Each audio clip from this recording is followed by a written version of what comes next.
like to welcome his ass to this ring. Give me a hell yeah. And yes, it's time once again for another edition of SCI Wrestling. That over there on the couch is the one and only the Chip Douglas, and I am Nanook of the North. I mean, it's cold. It is very cold. Yeah, it is. It is so cold. What? It is so cold. How cold is it? It is so cold that rock rolling around in my shoe is actually my toe. Wow. That's. I mean, it's been man. I went out this morning, here in Oklahoma. We got blasted. First day of winter, and it really lived up to its name. Boy, we got winter. Man, it's solid sheet of ice from bumper to bumper, more than a half-inch thick. It was that thick. It was bad. Man, it was. Bad. It was. And trying to get up the stairs to the studio was an obstacle upon itself. I fell down those stairs this morning. I heard. And that was.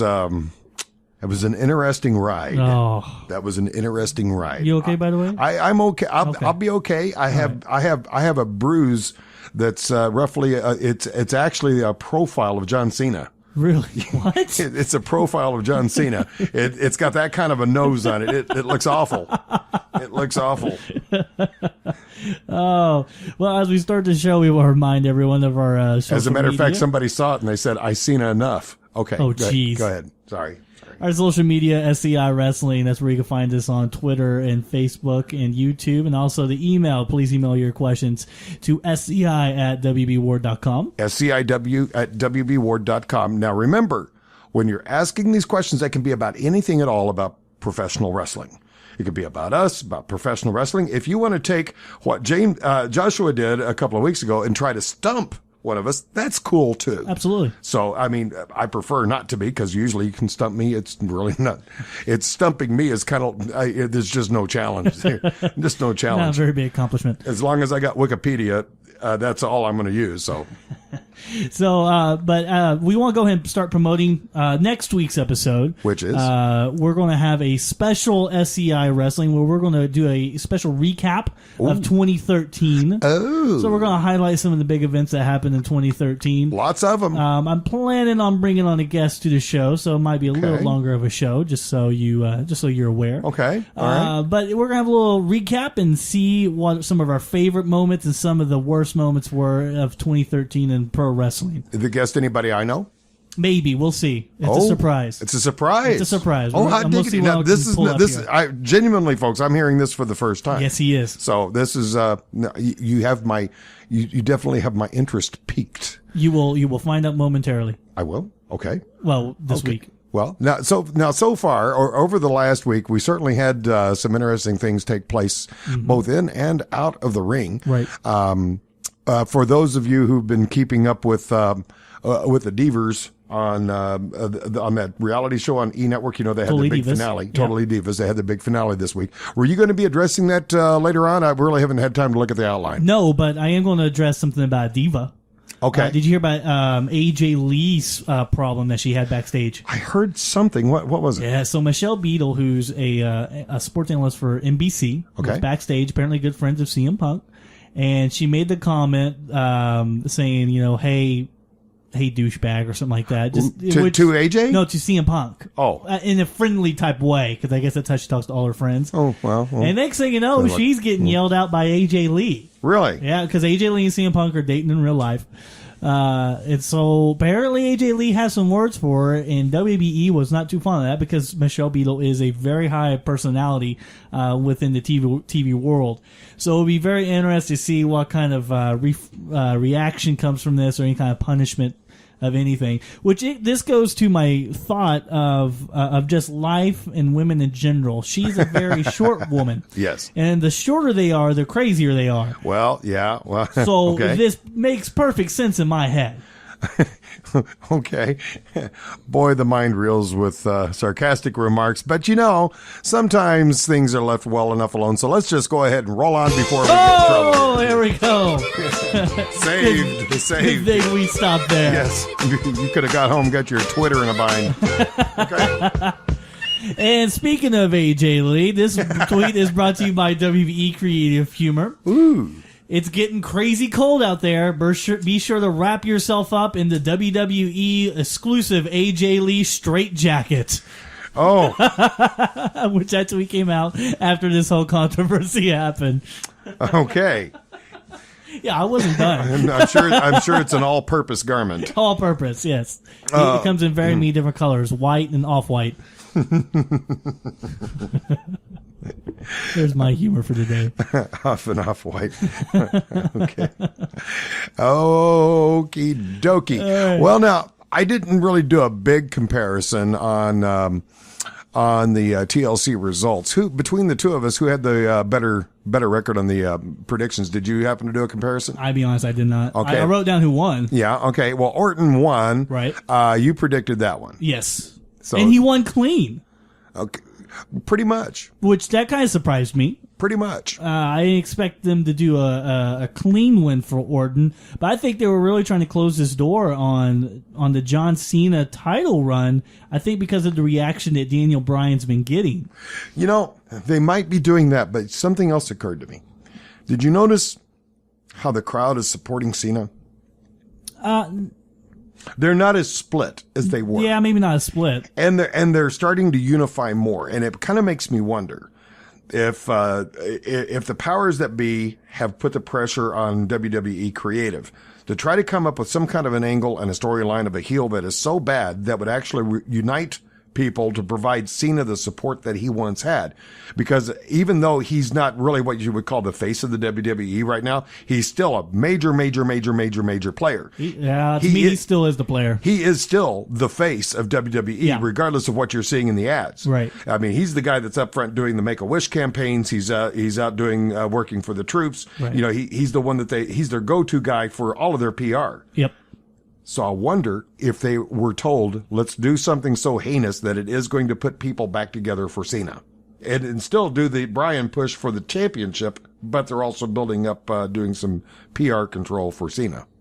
I don't know. That's an interesting thought. At first I thought you were hinting at a Cena heel turn, which I've been saying all year and I've been wrong on. Well, at one time I would have been in total agreement with you, but you know, that would be just so expensive for them in the PR department. I agree. I don't think they could live it down. There's a fine line between what's creative that will work and what will cost a lot of money. And I think turning Cena heel eventually would cost them a lot of money because they would have to develop a new star. And as much as I like to think Daniel Bryan could be that guy, I just don't think they have the trust in him to be able to carry it. Yeah. Yeah, I got to agree with that. I got to agree with that. Okay, so you got that one. You predicted Orton, and Orton won. Right. I fell on my face. Now, as far as Punk versus The Shield is concerned, well, you won that one too. Of course I did. Yeah, Punk won that one. I thought the Shield was going to. I just didn't see this realistically happening, where they would write it in so that Punk could beat three guys. Well, it's a setup to split because we're starting to see the split of the Shield. Well, that is true. With Roman Reigns spearing Dean Ambrose, not on purpose, but it's going to lead, I believe, to the split of the Shield to a certain degree. I think we're going to see Roman Reigns split off, go his own way. I know they're very, very high on Roman Reigns from everything I've read. So, yeah, I think this is going to be a perfect opportunity. We're going to see it soon. Very, very soon. Now, you and I both... Now, how would we score this? Do we take 1 point away from you? Because on the next one with Bryan versus the Wyatt family, we both predicted that one wrong. I know. I said there would be no winner at all. Right. At all. And you said there would be a draw. No, we just don't get a point. See, as you see on this one, I said there wouldn't even be a match. Yeah, which I knew I knew better than that. Okay, so we're just still even. You're still 2-0. Yeah, I'm still 2. But with this match though, it's kind of weird how they ended this feud. So I'm almost thinking they're still not done with it. Oh no, they're never done with. What, are you kidding? They're never done with this. Because it's so weird how they just transition from the Wyatt family carrying Daniel Bryan out to immediately the next following night being in the title a match with Randy Orton, and that's going to set up a title match. Very strange build. It is. I don't think it's over. We'll see. I just don't see them just completely scratching that idea because it was working. This storyline is like Dusty Rhodes' profile. What's a very strange build. You said it yourself. Very strange build. You said it yourself. Okay. Now, on the next one, I got this one. I predicted between I'm skipping over one, but since I've skipped, let me go ahead and skip because I won this one in the pre-show. Ziggler versus Fandango. I accurately predicted it was Fandango going to come out with that. Wow, congratulations! And I honestly think, though, the reason for that is just because of the fact I think Fandango's ready for a big push, and I think he's going to be dropping his little dancing gimmick. Really? Yes. Oh, okay. Yes. All right. And if you've been now, I've really been following the Divas the Divas reality show on E that just finished up, and he is showing up in there more and more and more with speaking parts, and he's coming across as a pretty strong character. Now, why is that? Because I haven't been keeping up with Totally Divas as much as I probably should. Well, they've used him as kind of like a backstory line for some of the jealousy sequences and things like that. But he comes across as being a real human being, and he comes across as being a very strong real human being. Right. And he's not in character as Fandango. Right. So I think they may be kind of setting the stage for him to come out and be a breakout star in 2014.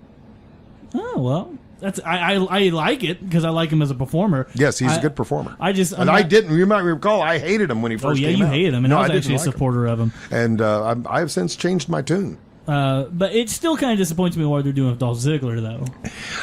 But this goes to show when they moved him face, I was worried that I was okay with it. You called that. I was really worried about him going face. And they moved him face, and I was excited about it, but I was afraid it wasn't getting over, and obviously it isn't. So I think they really need to revamp him a little bit and to make him go a different direction. You think they may need to go back heel with him? That's the only logical explanation I could think of. Okay, now on the Langston versus Sandow, you won. Oh, of course I did. Now, but the only reason why you won that is because I just withheld it. Which I gotta give a guess. Yeah, I just withheld it just only because I don't know. It just did nothing for me. And now I do see maybe a possible Langston heel turn coming up. I hope not. I like Langston. As a matter of fact, I was kind of hoping they would just team him up with Mark Henry and be done with it. Right. Well, I doubt that. I think it's going to build to him versus Mark Henry. One of them will have to be the face. It'd be interesting to see how that's going to turn out, because I think that's going to be eventually the plan, is to have Big E versus Henry, maybe at WrestleMania. We'll see. Okay. Now, Rhodes Brothers versus Big Show and Mysterio versus Axel and Ryback versus the Real Americans in a fatal four-way tag team champion. Now, what's so crazy about this is if we look at... I know you won this prediction, by the way. I predicted Axel and Ryback to win. I was completely wrong in that one. Idiot. Did you pick the Rhodes Brothers? I sure did. Okay, congratulations. But I think the bigger story in this... Moron. I'm keeping away from me being wrong here.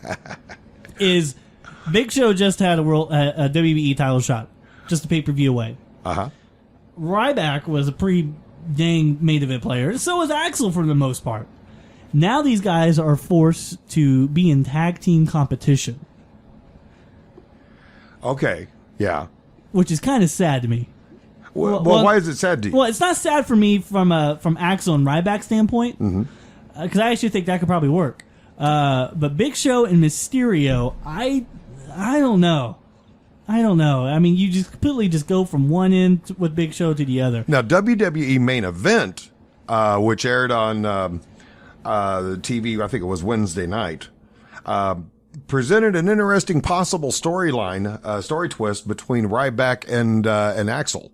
Oh, what's that? I think they may turn on each other. Oh, really? And particularly, Ryback may wind up beating the wampum out of Axel. Oh. Well, they had this bit with Mick Foley serving as Santa Claus for the main event Christmas special. Love it. And he was in the same corner with Miz as Miz took on Axel, and of course Ryback was in Axel's corner. Well, the storyline was, before the match started, Santa Claus, Mick Foley, hands Miz a gift to give to Axel. And the gift is a Ryback action figure. Really? And so, of course, Axel takes it and he shows it over to Ryback, and Ryback swells up in pride. And Axel, in an act of defiance, throws it on the mat and starts stomping on it. Oh, geez. And he does it, of course, in the storyline to try to get back try to goad Miz winds up goading Ryback. Now, Ryback didn't do anything except he looks rather stunned that his partner was stomping on his own likeness. Right. So it'll be interesting to see if they play on that at any point during Monday Night Raw. It will be. I did not know that, though. Yeah, I would love to see Ryback, believe it or not, I would love to see him go back to being a face. I would still love the possibility of, I'm sorry, I'm adjusting my mic here. Is that what that was? Yeah, that's what that was. Okay. We got into the Christmas nog a little early. No. Okay. Of him versus Goldberg at WrestleMania. Speaking of mics. Mm-hmm. Excuse me, Mike. I'm sorry. Whatever. I'm kind of done with both of them, to be honest. I would like to see Ryback become face, and I would like to see Axel become unemployed. Ooh, I mean, that's pretty harsh, I know, isn't it? In this day and age. No, maybe I shouldn't wish that on anybody. Well, at TNA, he'd be a main eventer, so he always has that. Oh, that's true. Okay. That's true. Well, okay. So that's the, TLC results. I was watching, I went over to WWE.com and I really wish I had grabbed the audio for this because I should have put it on here. But in an interview, in one of those so-called interviews, quote unquote, between Michael Cole and Triple H, that they have on the internet, for the first time, I don't ever remember seeing an interview done at any point where they actually tipped the outcome of an upcoming match. Okay. Have you ever heard of that happening? No. Ever? No. Okay. This is in regards to the Good Santa versus Bad Santa promotion that they're doing for Monday Night Raw. Right. And the question posed by Michael Cole was something to the effect of, do you really want to go down as the general manager that allowed Christmas to be canceled or something to that effect? And Triple H just kind of smiled and he said, well, you should know better than that, Michael Cole, because in the WWE, good always triumphs over evil. Wow. That's the first time I've ever seen them tip their hand. I mean, it's obvious, hopefully, that Good Santa will win the match. You know who's playing the roles of Good Santa and Bad Santa? Sandow's playing bad and Mark Henry's playing good, right? Yeah, that's exactly the way it's set up. And I think this is a push for Sandow. I guess I don't know. I think Bad Santa win this. Oh, no, I don't think it's a push for Sandow to win this match. I think this is an overall push just to put Sandow in front of the crowd to, again, just like, the other guy was talking about a while ago, I think Sandow is going to be very prominent in 2014. Oh, okay. Okay. And I'm thinking they're using stuff like this as kind of a teeterboard to get toward that goal. No, I don't think Bad Santa or Sandow is going to win this match on Monday night. For one, it would just talk about bad PR. Having Christmas canceled and Good Santa losing. Yeah, that's not going to fly. Now, I did read something this afternoon, and I definitely wanted to touch on this this show. I hope so because we've got like 12 minutes left. Okay, we're good. We're good because we can go a long way with this one. Cool. Former WWE champion is advertised for return on the February 16th live event of Raw in Las Vegas, Nevada. Okay, scheduled for return. How long has this person been gone? Years. Years? I presume you haven't said this, but I'm presuming you're wanting me to try to guess who this is. Yes. Okay. At least 3-4 years. Male, female? Male. It is male. WWE champion. WWE champion. Yes. This is big. Oh. Okay, well, several years. Does his character hail from Ireland? No. Okay. WWE champion. You know who I was thinking of? Fit Finlay? Yeah. No. Okay. He never was WWE champion. He wasn't ever? No. Okay. All right. Man, I don't know. Can you give me some clues of some kind? I'll give it to you. Oh. Okay. Dave Bautista. Oh, yeah, that disappoints me. Really? Yes. Why? Never was a Batista fan. Oh, wow. Never was a Batista fan. I mean, he's okay. He's a good character, but the way he left the WWE, which the staging of his leaving, from what I understand, really, there wasn't a whole lot of staging there. Right. He honestly was very pissed.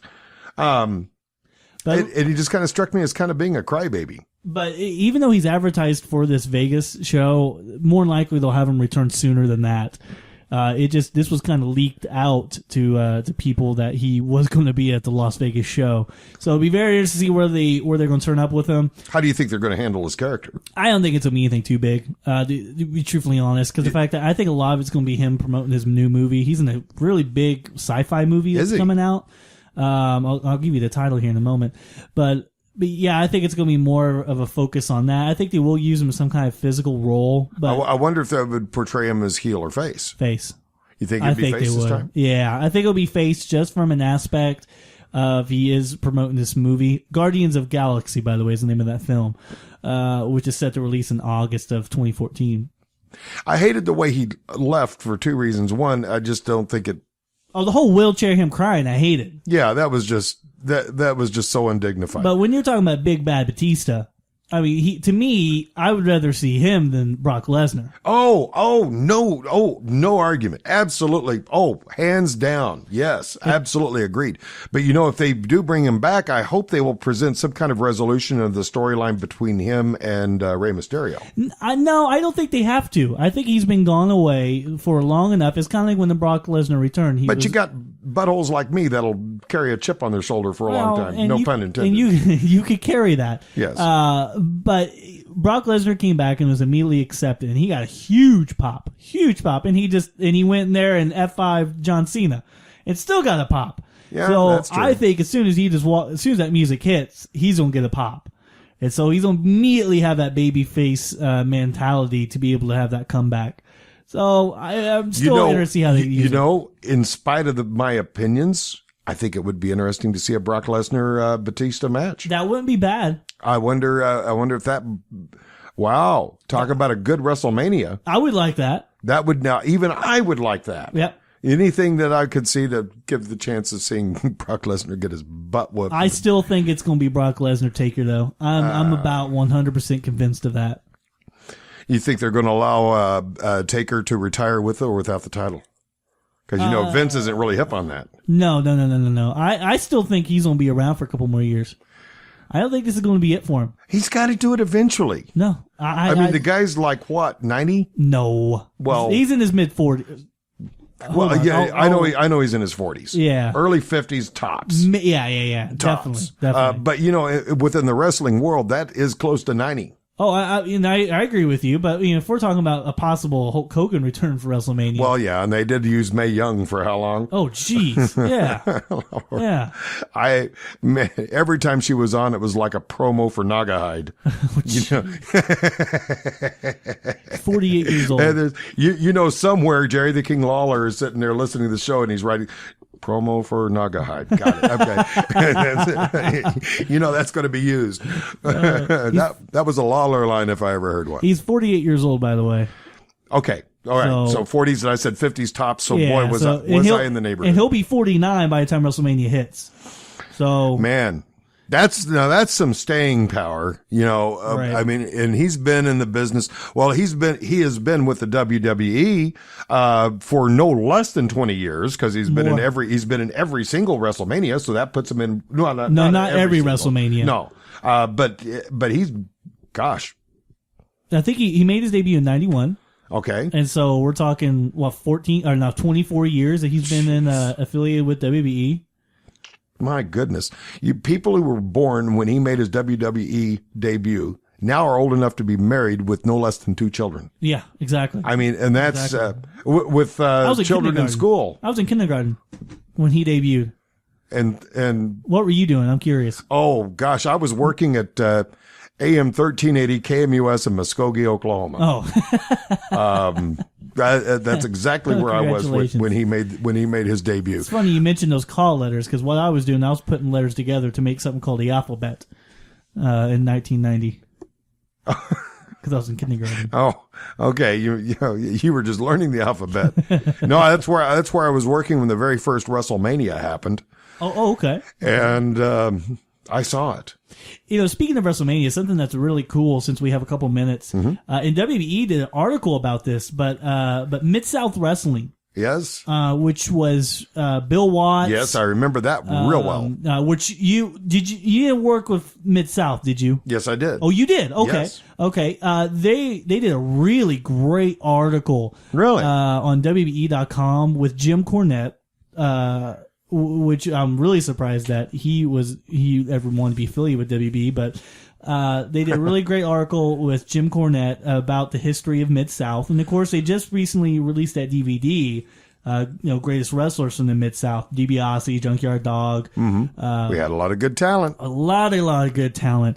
But what I'm really excited about is they're actually going to do a Mid-South convention or Q&A at WrestleMania weekend. The Friday night before WrestleMania. So yours truly, Chip Douglas, will be there. I'm going ahead and marking my calendar and buying my ticket for that one. So I'm excited about that. There's gonna be a lot of. Apparently, the rumor is Jim Cornette's gonna be the host of it. I wonder, will Bill Watts be there? I wonder. They're saying Bill Watts will be there. The Midnight Express, the Rock and Roll Express.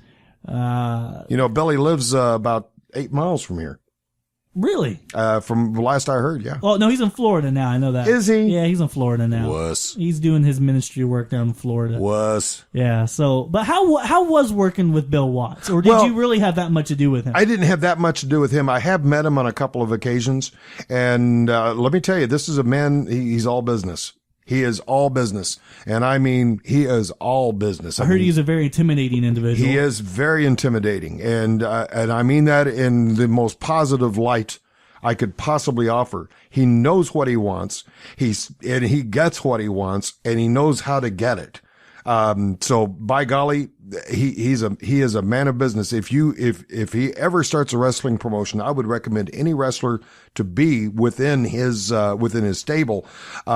I don't know that you would make a lot of money, but let me tell you, it would be one of the few things in show business where you could go to work and you would know exactly where you stood. Right. And there's just no question about it. Because he is all business. And, if you're not there to work, he has no time for you.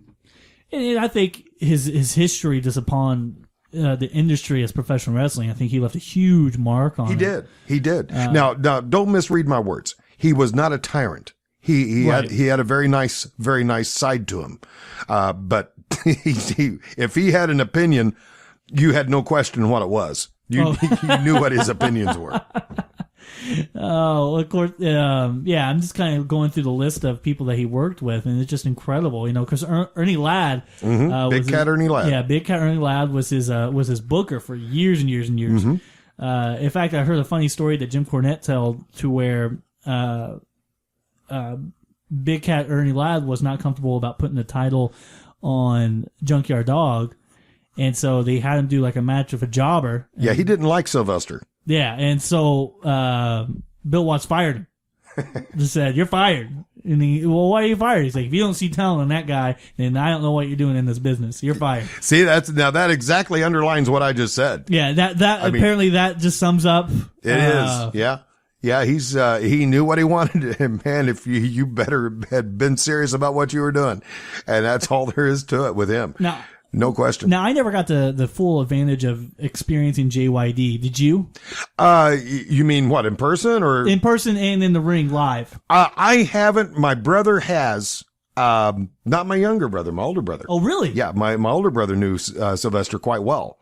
They were actually pretty good friends. From what I understood, he was just a pussycat of a guy. That's awesome. He was just a pussycat of a guy. Loved him. With old Billy Watts, though. Man, it was through him I first met and worked with Bronco Luvich. Oh, okay. The famous referee. Yeah. Absolutely. And now Bronk was he was a nice guy. Anyway, got a great Monday Night Raw coming up with their Monday Night Raw Christmas, Bad Santa versus Good Santa, and I always love this.